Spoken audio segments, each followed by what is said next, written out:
Hürmetli vatandaşlar, endi sizlarga muhokama. Bugungi 2020 yil 4-oyning 7-kuni haftaga seshanba.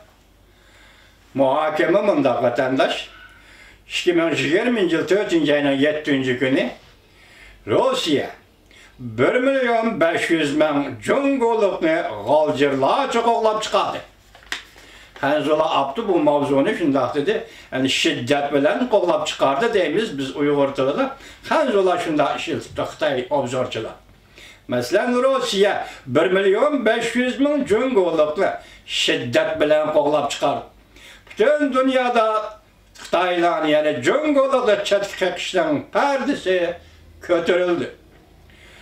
Angliya Jungo Kompartiyasi insoniyatni zaharladi dedi. Elbette tülüşü kerak deb hisobladı. Amerika Qo'shma Shtatlar hukumati adliyadik, yani qonunliq tekshirishni tezlatdi. Abdurahmonning nazari 4-oyning 6-kuni yutdi. Tunigun kelgan edi, tuniga yetkazilsa vaqtim bo'lmay qoldi, kechiringlar vatandoshlar. Rossiya zo'ravonlik ishlatib Jungolikni qo'g'ladi. Abdurahmoniyaga so'q nazar 4-oyning 7-kuni yutdi. Yani muşuna yazılgan Xitaylar, ko'rayotgan Xitaylar tarafidan bir inkas, bir abzas inkas. Quloq so'lang vatandaş.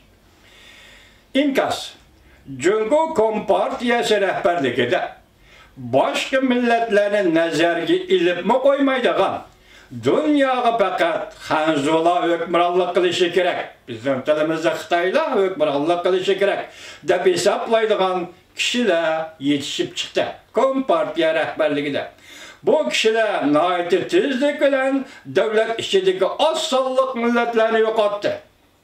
Bularning kelar qadamlik maqsadi boshqa davlatlarni yo'qotish va dunyoga hukmronlik qilishdan iborat. Nazar so'lang vatandosh, bugungi Jungoda Xitoy fuqarolari dal mana shunday fuqarolar. Belki yaxshilarim bor, izlaydiganlarga kerak bo'lib qolsa, yaxshilarimi chiqishi mumkin. Lekin bugun Kompartiya rahbarligida Xitoy fuqarolarining hammasi dal mana shu fuqarolardir. Endi yana bir xabar, Kissinger dunyoning tartibi bugundan boshlab qayta yoziladi deb ko'rsatdi mavzuliq to'rt film. Abdurahmon ko'chasi televiziyasi 4-oyning 5-kuni yutdi. Biz o'tganda vatandaşlar sözüge leksiyimizde 4-oyning 3-kunida Rossiyada bir o'zgarish bo'ldi. Yani Prezident Vladimir Putin doktorxonalarni ko'zdan kechirdi. Tuyuqsizlik Rossiyada yuqumlangan 3.500'dan ortiq, 3.400'dan ortiq kasallarni, yuqumlangan kasallarni e'lon qildi. Buningda bir uchur kilovatdu ehtimol yana bir o'zgarish bo'lishi mumkin dedi. Nima ekanligini aytamiz hurmatli vatandosh. Bugun endi siz qaraysiz. Hazır Rossiya hükümeti, Federatsiya hükümeti, Prezident Vladimir Putin Rossiya tavalligida yashayotgan, masalan, Sharq shimolida dehqonchilik qilayotgan, o'rmonchilik qilayotgan, ko'ktat terayotgan va yaqin Moskva atrofida boshqa shaharlarda o'qiyotgan, yana boshqa neft okruglar va yoki tabiiy gaz o'rinlarida ishlayotgan, iqtisodiy tijorat qilayotgan Jungolik. Agar sen Jungolikli bo'ladi ekansan, bugun Rossiyadan chiqib ket dedi. Men shu paytda Jungo Tashqi ishlar ministrligining bayonotchisi Hua Chunying xonimni izlab qoldim. Yaqinlardan Amerikani tanqidlagan edi, masalan, axloqsiz degan edi, masalan, muttaham degan edi. Bu diplomatiya sohasida bunday so'zlarni, bunday iboralarni ishlatishga bo'lmaydi. Hua Chunying xonim, shunday ishlatdimiz. Bu sizning saviyangizni, masalan, axloq sapoyingiz. Axloqiy saponi belgilaydigan so'z ibora. Siz bir davlatning diplomatisiz.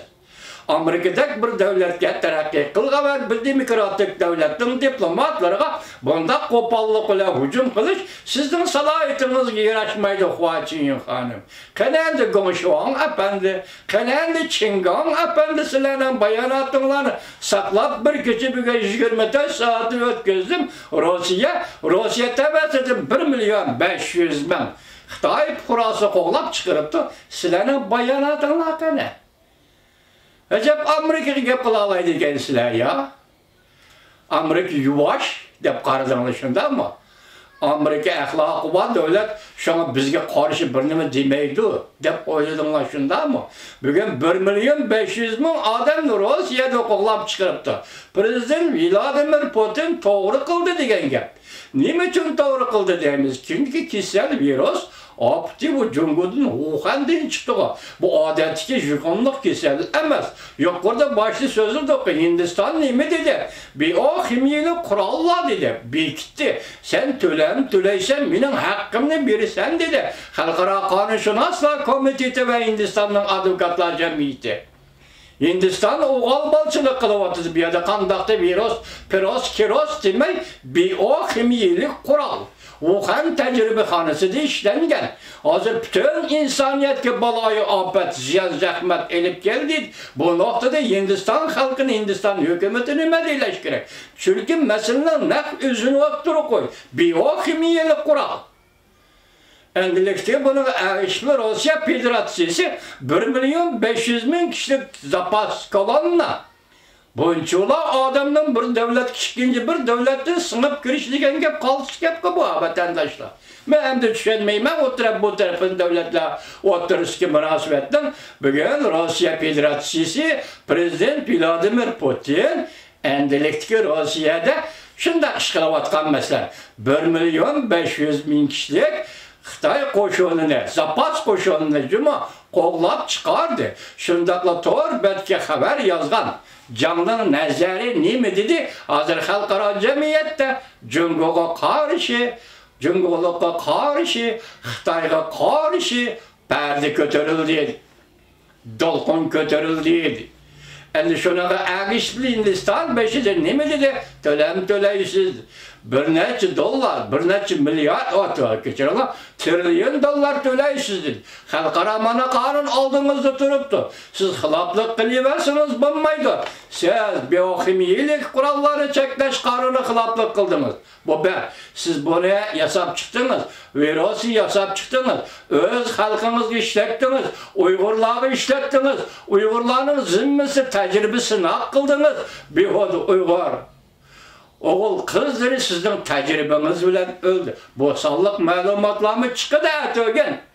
Siz çıkarmışsınız bir yerden çıkıdı. Bu sallık malumatla aşkarı burada. Siz cevapkarsınız. Dünya halkı aldır cevapkarsınız. 194 devlet aldır cevapkarsınız. İnsaniyetke bu balayı afette elip geldiniz. Evvel bu işi Uygurlardan başladınız. Ki bu tabii ki siz Uygurlardan başladınız. Çünkü siz işlep çıkartkan biyokimyelik kuralga adam üstüde sınav kılıç bulmasa o akmaydı. Siz şundan başladınız. Cungoluk efendi.